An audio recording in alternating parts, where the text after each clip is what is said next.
Tu as déjà entendu parler d'une ville tellement fière de son passé qu'elle en a oublié qu'on vivait dans le présent.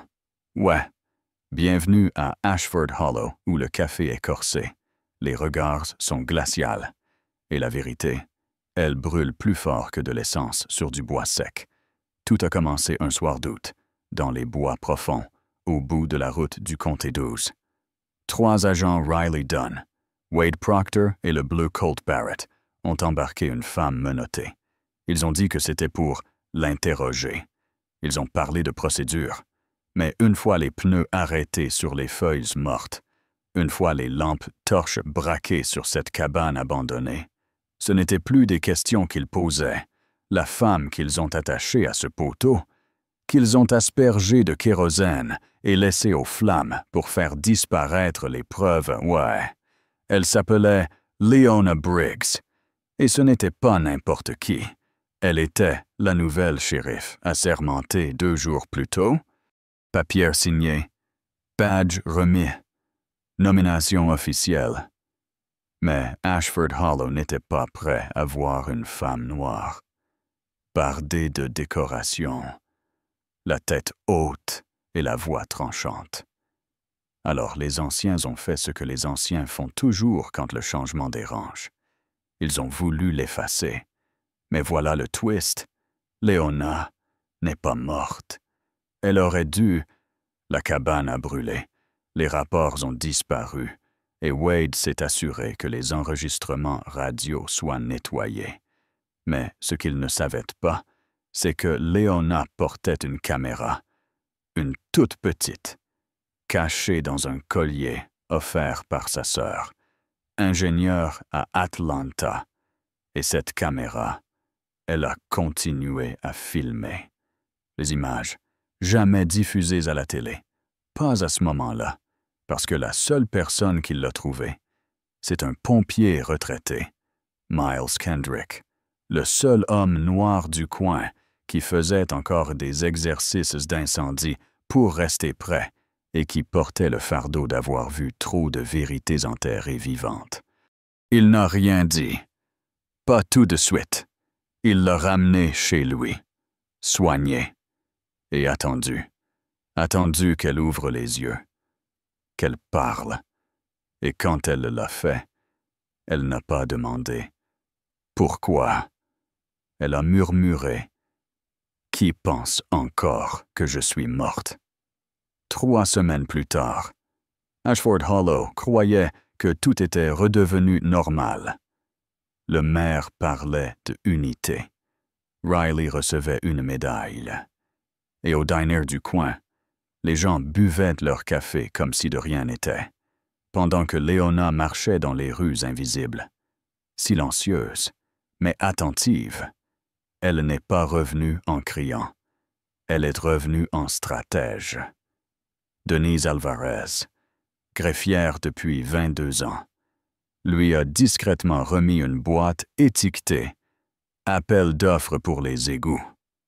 À l'intérieur, des dossiers jamais censés être fermés, des photos de victimes, des rapports d'autopsie sans signature et une clé USB cachée sous le fond.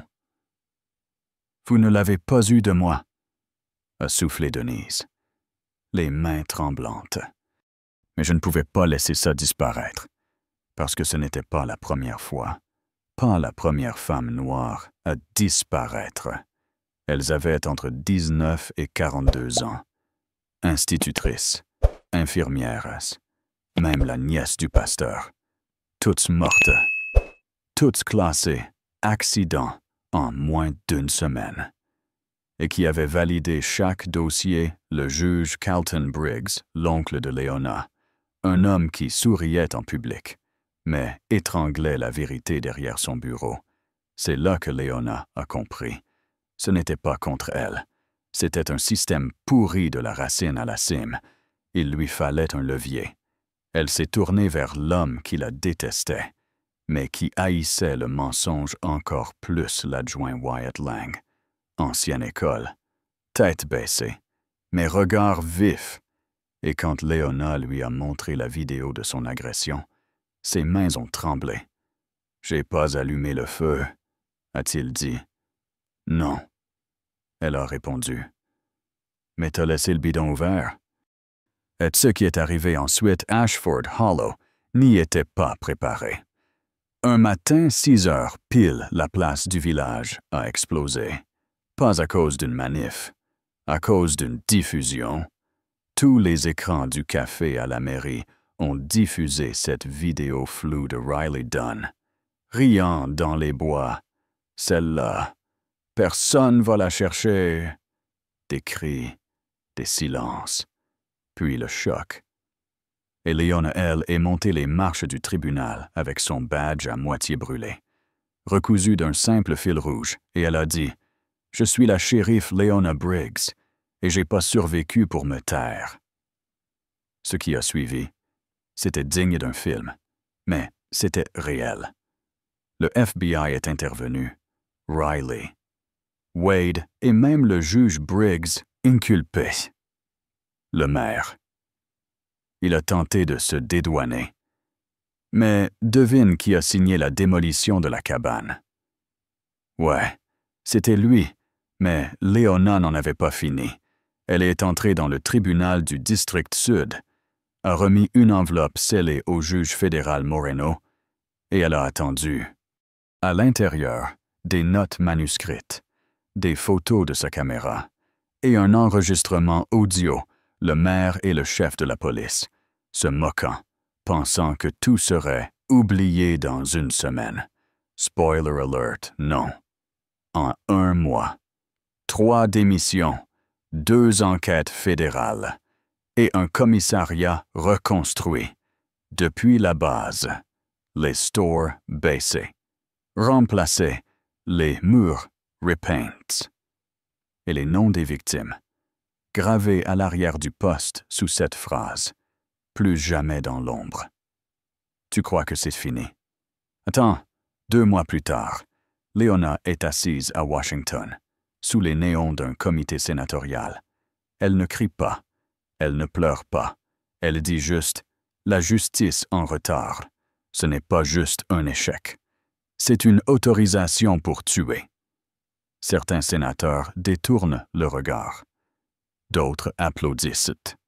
Un seul ose poser la question « Qu'est-ce que vous feriez différemment? » Leona le fixe dans les yeux et répond « J'écouterai les femmes que vous pensez qu'on peut ignorer. » Cette phrase virale. T-shirt, bannière, même brodée dans un centre d'accueil pour femmes battues. Et à Ashford, le banc de Riley vide. La serveuse qui l'appelait « héros ». Elle ne prononce plus son nom. La ville a changé. Pas complètement, mais assez. Et Leona, parfois, elle s'assoit sur son porche. La vieille chaise grince. Les feuilles dorées dansent au vent.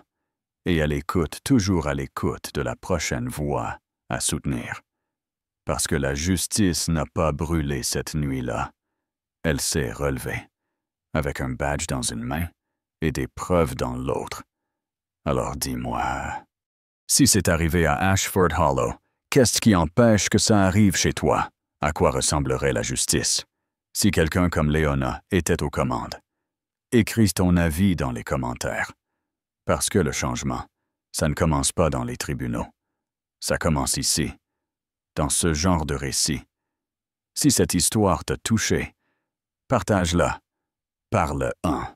Remets en question ce qu'on appelle normal. Parce que le silence, c'est ce qui entretient le feu.